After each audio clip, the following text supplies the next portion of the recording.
Looking at the forecast for the next several days, we do have some good news as we head into the 4th of July and the following holiday weekend.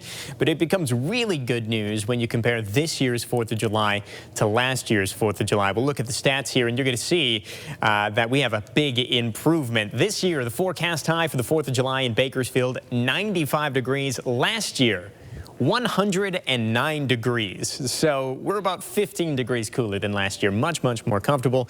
If you remember last July, it was a rough month weather-wise. I wouldn't blame you for trying not to remember it, but I'm going to remind you here. 24 days in the triple digits, 17. So over half the month over 105. Even had 4 days of 110. I believe we hit 114 at the hottest. So an extremely hot month of July. Hopefully this month isn't going to be trending that way. And at the very least in the short term, it doesn't look like it is. We definitely have some more summer heat in the forecast, but not quite as bad as what we've been dealing with here lately. 50s, 60s, and a couple of 70s expected overnight tonight. So about where we have been, and highs tomorrow, once again, about where we have been. So we're likely to continue the heat wave here at the very least, but triple digits in the hottest parts of the desert. I do think we have a decent chance of getting up to 100 in Bakersfield. If that is the case, that will extend our heat wave to 5 days. A little more comfortable there in our mountain areas, and we will see a little bit more wind in the forecast tomorrow, too. By the afternoon, 20 to 30 mile per hour gusts. That's usually indicating some cooler air moving in, but again, we're really not going to see that until we get to the 4th of July itself. So tomorrow, still a warm to hot day.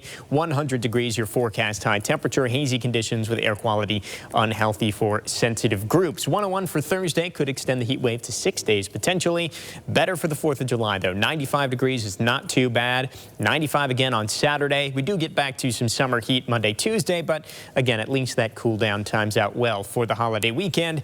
And it's going to be even nicer up in the Kern River Valley and our mountain areas as well. Lower 90s for Lake Isabella for highs for Friday and Saturday. Mountain areas for the 4th of July looking at lower 80s, really nice and comfortable there.